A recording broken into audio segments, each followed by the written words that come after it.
Welcome, my name is Pam Roberts and this presentation is about learning-oriented assessment. This is a set of principles for assessment design that aims to maximise opportunities for meaningful student learning. In the topic, we will be looking at the CSU Assessment Principles Policy and comparing that with good practice in assessment design. We'll also be examining assessment design at the subject level to better understand what guides your decisions when it comes to constructing a subject outline. We'll be examining different types and methods of assessment to better understand their purposes, benefits and limitations, and then you'll demonstrate your learning by reviewing a subject outline using the CSU Assessment Principles Policy. First of all, I'd like you to think about why you do assess students, and these pictures are intended to trigger some ideas about why assessment might be important. The higher education literature also focuses on the importance and significance of assessment in shaping and defining student learning. We saw that in looking at constructive alignment and learning outcomes in terms of being clear about what we want students to achieve and our expectations, and letting that inform our assessment design, because that's what students are going to focus on in the curriculum. Here you'll see that assessment is important to a number of stakeholders and has a range of different purposes for each of them. For us as teachers, some of those purposes include not only evaluating the performance of our students, but it can also give us feedback on our effectiveness as teachers that can be useful in a range of forums. Students may fear and dislike assessment, but for many it is also a way of actually recognising their achievements when they have worked hard, and students value that as well. For institutions, assessment can help them to distinguish who are the best performers amongst students, and also allows them to demonstrate accountability. Governments, and I include professional bodies with communities, are also very interested in accountability about the resources they put into higher education, as well as assuring that the people who graduate, particularly as professionals, are competent to practice. The CSU Assessment Principles Policy defines assessment as the process of ascribing value to the outcome of any work that a student undertakes whilst engaged in a course of studies. While this is one of the important functions of assessment, the educational literature increasingly advocates that assessment should be used to support and improve student learning, as well as measuring the value of it.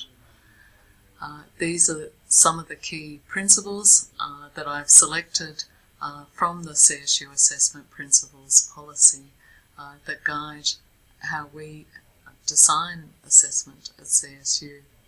There are many more principles, but I've selected these because I think that they are well supported in the educational literature for enhancing student learning.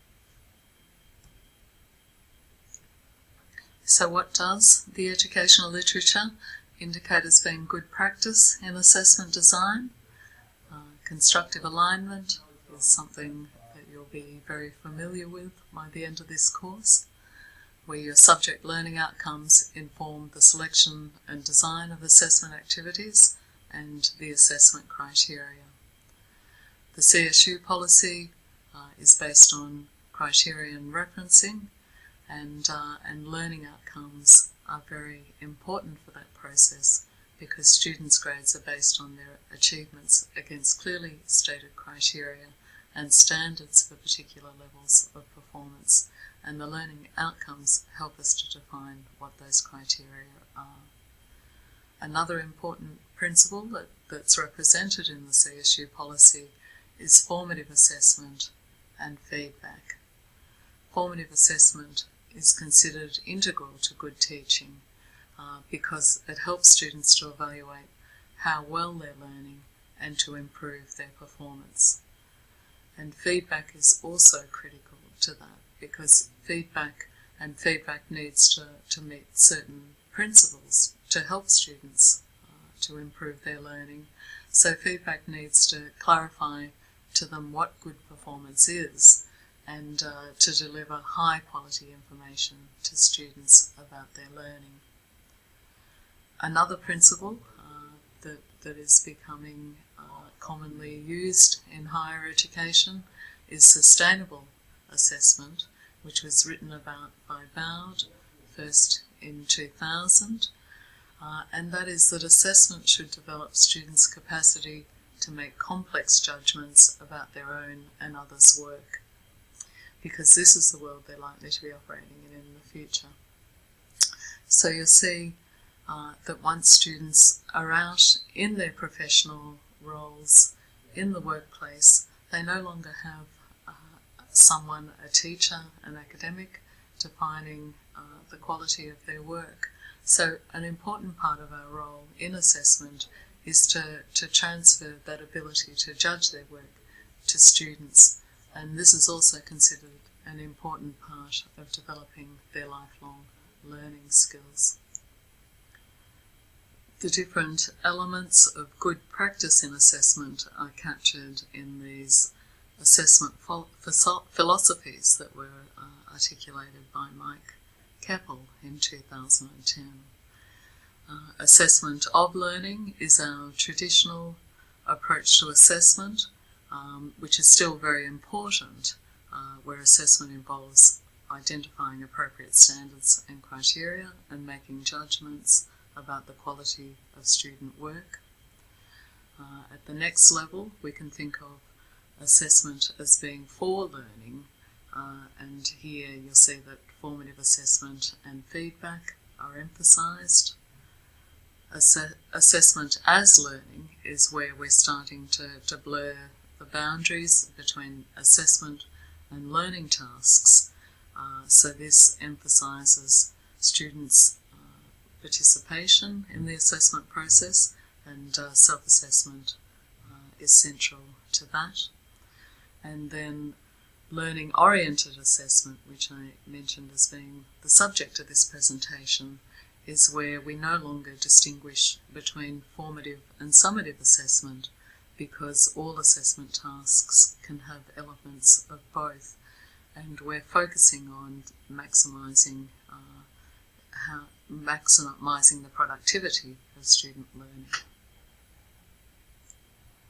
Different elements of learning-oriented assessment are captured in this diagram, where we see assessment tasks are learning tasks, there's student involvement, and forward-looking feedback means that students are getting feedback for tasks that helps improve their learning for future tasks.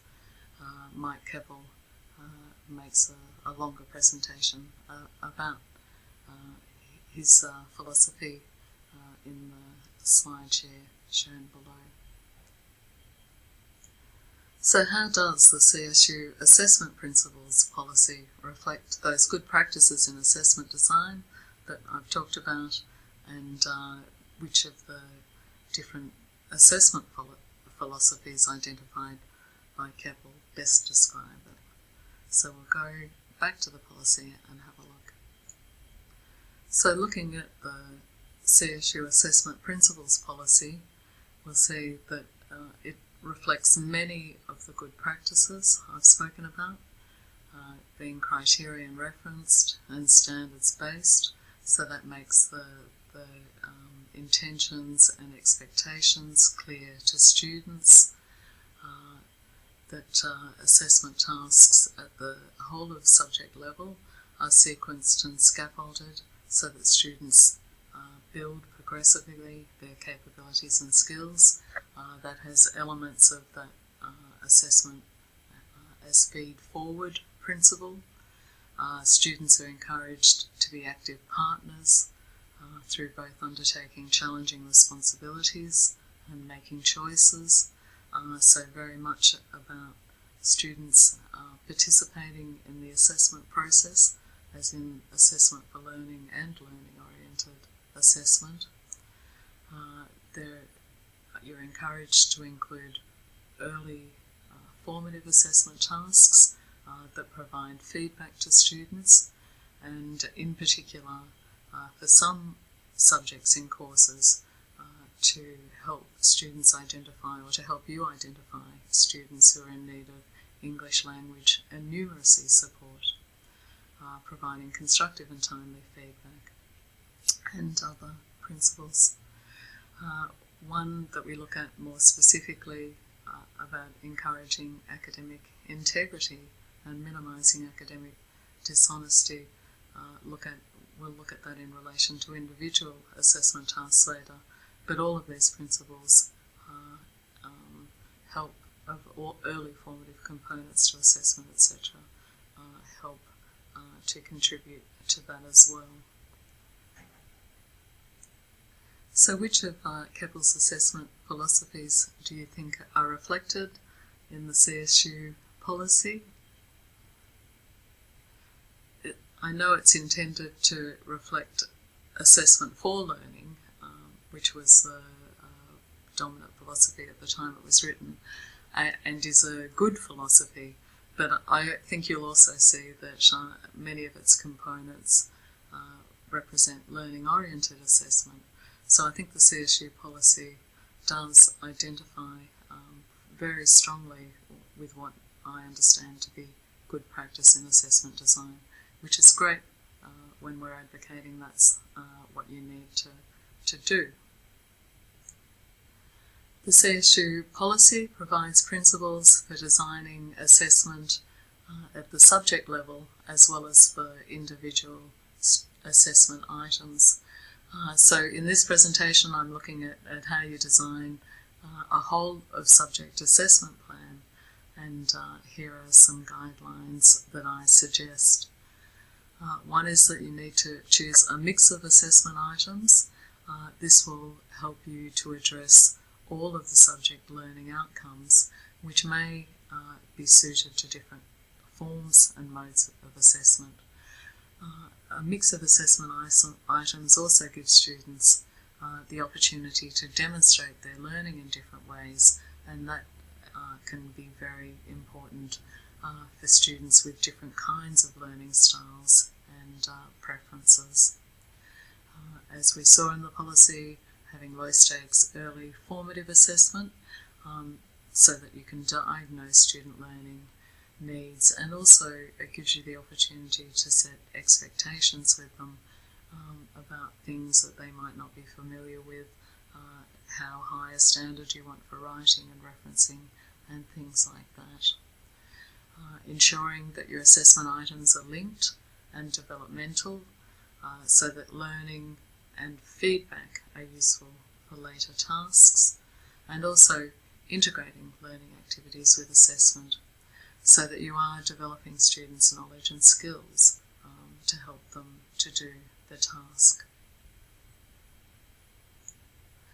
I've collated a number of different assessment types in some tables below, and are looking at the purposes or the benefits of each of those different assessment types for different learning outcomes, and also some of the limitations and constraints that they might pose, both in terms of assessment, but also often in terms of resourcing, and in particular about your time as an academic in being able to actually use that assessment item effectively.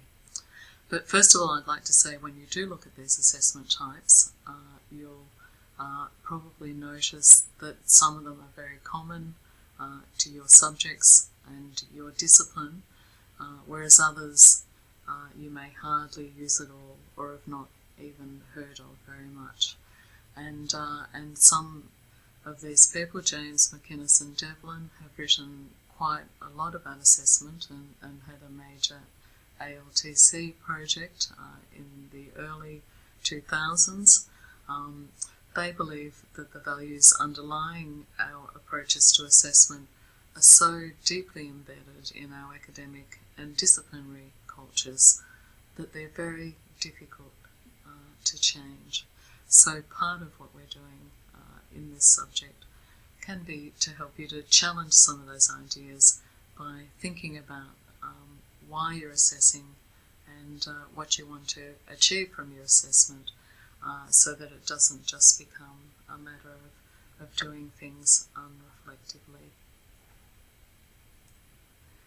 I'll just let you look briefly at these two slides with the assessment types tables, and that's something that you can stop the recording on or go back to if you'd like to look at them more.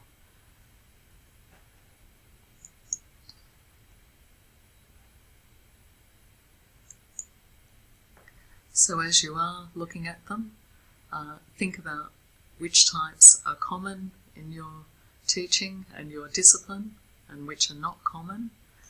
And in thinking about that, think about what modes of learning and learning outcomes do your common assessment types favour, and as a consequence, what modes of learning and learning outcomes are neglected in your teaching and your disciplines. And then finally, for your learning activity to demonstrate your understanding, I'd like you to review the assessment plan in your selected subject outline using the CSU assessment principles policies. So these questions will help you look at that examination, and then if you could summarise your review in a reflection that will provide evidence of your learning.